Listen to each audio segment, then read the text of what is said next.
ಯೆರೆಮೀಯನ ಗ್ರಂಥದಿಂದ ಇಂದಿನ ವಾಚನ. ಆಗ ಜನರು, ಬನ್ನಿ, ಈ ಯೆರೆಮೀಯನ ವಿರುದ್ಧ ಒಳಸಂಚು ಮಾಡೋಣ. ಧರ್ಮೋಪದೇಶಕ್ಕೆ ಯಾಜಕರಿದ್ದಾರೆ, ಮಂತ್ರಾಲೋಚನೆಗೆ ಜ್ಞಾನಿಗಳಿದ್ದಾರೆ, ದೈವೋಕ್ತಿಗೆ ಪ್ರವಾದಿಯ ಕೊರತೆ ಎಂದಿಗೂ ಇಲ್ಲ. ಬನ್ನಿ, ಇವನ ಬಾಯಿ ಬಡಿಯೋಣ, ಇವನ ಯಾವ ಮಾತಿಗೂ ನಾವು ಕಿವಿಗೊಡಬೇಕಾಗಿಲ್ಲ ಎಂದುಕೊಂಡರು. ಯೆರೆಮೀಯನು ಈ ಪ್ರಕಾರ ಪ್ರಾರ್ಥಿಸಿದನು: ಸರ್ವೇಶ್ವರ, ನನ್ನ ಕಡೆಗೆ ಕಿವಿಗೊಡಿ, ನನ್ನೊಡನೆ ವಾದಿಸುವವರ ಮಾತನ್ನು ಗಮನಿಸಿ ನೋಡಿ. ಮಾಡಿದ ಮೇಲಿಗೆ ಕೇಡಿನ ಪ್ರತಿಫಲವೇ? ನನ್ನ ಪ್ರಾಣ ಹಿಡಿಯಲು ಗುಂಡಿಯನ್ನು ತೋಡಿದ್ದಾರೆ. ಅವರ ಮೇಲೆ ನಿಮಗಿದ್ದ ಕೋಪಾವೇಶವನ್ನು ಶಮನಗೊಳಿಸಲು ನಿಮ್ಮ ಮುಂದೆ ನಿಂತು ನಾನು ವಿನಂತಿಸಿದ್ದನ್ನು ನೆನಪಿಗೆ ತಂದುಕೊಳ್ಳಿ. ಪ್ರಭುವಿನ ವಾಕ್ಯ. ಮತ್ತಾಯ ಬರೆದ ಗ್ರಂಥದಿಂದ ಇಂದಿನ ಶುಭ ಸಂದೇಶ.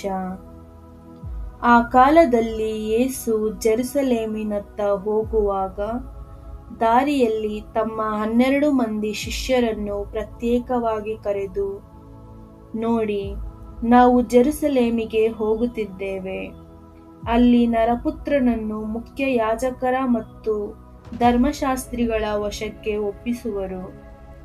ಆತನು ಮರಣದಂಡನೆಗೆ ಅರ್ಹನೆಂದು ಅವರು ತೀರ್ಮಾನಿಸಿ ಪರಕೀಯರ ಕೈಗೊಪ್ಪಿಸುವರು. ಇವರು ಆತನನ್ನು ಪರಿಹಾಸ್ಯ ಮಾಡುವರು, ಕೊರಡೆಗಳಿಂದ ಹೊಡೆಯುವರು ಮತ್ತು ಶಿಲುಬೆಗೇರಿಸುವರು. ಆತನಾದರೋ 3ನೇ ದಿನ ಪುನರುತ್ಥಾನ ಹೊಂದುವನು ಎಂದರು.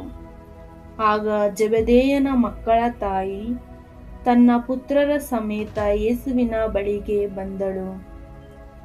ತಮ್ಮಿಂದ ನನಗೊಂದು ಉಪಕಾರ ಆಗಬೇಕು ಎಂದು ಸ್ವಾಮಿಯ ಪಾದಕ್ಕೆರಗಿದಳು.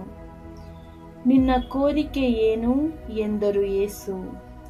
ಅದಕ್ಕೆ ಅವಳು, ತಮ್ಮ ಸಾಮ್ರಾಜ್ಯದಲ್ಲಿ ನನ್ನ ಈ 2 ಮಕ್ಕಳಲ್ಲಿ ಒಬ್ಬನನ್ನು ತಮ್ಮ ಬಲಗಡೆಯಲ್ಲೂ ಇನ್ನೊಬ್ಬನನ್ನು ತಮ್ಮ ಎಡಗಡೆಯಲ್ಲೂ ಆಸೀನರಾಗುವಂತೆ ಅಪ್ಪಣೆಯಾಗಬೇಕು ಎಂದು ಕೋರಿದಳು. ಅದಕ್ಕೆ ಪ್ರತ್ಯುತ್ತರವಾಗಿ ಯೇಸು, ನೀವು ಕೋರಿಕೊಂಡದ್ದು ಏನೆಂದು ನಿಮಗೆ ತಿಳಿಯದು. ನಾನು ಕುಡಿಯಬೇಕಾದ ಪಾತ್ರೆಯಿಂದ ಕುಡಿಯಲು ನಿಮ್ಮಿಂದ ಆದೀತೆ ಎಂದು ಪ್ರಶ್ನಿಸಿದರು. ಹೌದು, ಆಗುತ್ತೆ ಎಂದು ಅವರು ಮರುನುಡಿದರು. ಆಗ ಯೇಸು, ನನ್ನ ಪಾತ್ರೆಯಿಂದ ನೀವೇನೋ ಕುಡಿಯುವಿರಿ, ಆದರೆ ನನ್ನ ಬಲಗಡೆಯಾಗಲಿ ಎಡಗಡೆಯಾಗಲಿ ಆಸೀನರಾಗುವಂತೆ ಅನುಗ್ರಹಿಸುವುದು ನನ್ನದಲ್ಲ, ಅದು ಯಾರಿಗಾಗಿ ನನ್ನ ಪಿತನಿಂದ ಸಿದ್ಧ ಮಾಡಲಾಗಿದೆಯೋ ಅವರಿಗೇ ಸಿಗುವುದು ಎಂದು ನುಡಿದರು. ಉಳಿದ 10 ಮಂದಿ ಶಿಷ್ಯರು ಇದನ್ನು ಕೇಳಿದಾಗ ಆ 2 ಸಹೋದರರ ಮೇಲೆ ಸಿಟ್ಟುಗೊಂಡರು. ಯೇಸುವಾದರೋ ಶಿಷ್ಯರೆಲ್ಲರನ್ನು ತಮ್ಮ ಬಳಿಗೆ ಕರೆದು, ಲೋಕದ ಪ್ರಜಾಧಿಪತಿಗಳು ತಮ್ಮ ಪ್ರಜೆಗಳ ಮೇಲೆ ದರ್ಪದಿಂದ ದೊರೆತನ ಮಾಡುತ್ತಾರೆ. ಜನನಾಯಕರು ಎನಿಸಿಕೊಳ್ಳುವವರು ಜನರ ಮೇಲೆ ಅಧಿಕಾರ ಪ್ರದರ್ಶನ ಮಾಡುತ್ತಾರೆ. ಇದು ನಿಮಗೆ ಗೊತ್ತು. ನೀವು ಹಾಗಿರಬಾರದು.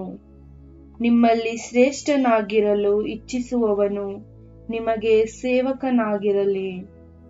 ಪ್ರಥಮನಾಗಿರಲು ಆಶಿಸುವವನು ನಿಮ್ಮ ದಾಸನಾಗಿರಲಿ. ಹಾಗೆಯೇ ನರಪುತ್ರನು ಸೇವೆ ಮಾಡಿಸಿಕೊಳ್ಳುವುದಕ್ಕೆ ಅಲ್ಲ, ಇತರರ ಸೇವೆ ಮಾಡುವುದಕ್ಕೂ ಸರ್ವರ ಉದ್ಧಾರಕ್ಕಾಗಿ ತನ್ನ ಪ್ರಾಣವನ್ನು ಈಡಾಗಿ ಕೊಡುವುದಕ್ಕೂ ಬಂದಿದ್ದಾನೆ ಎಂದು ಹೇಳಿದರು. ಪ್ರಭುವಿನ ಶುಭ ಸಂದೇಶ.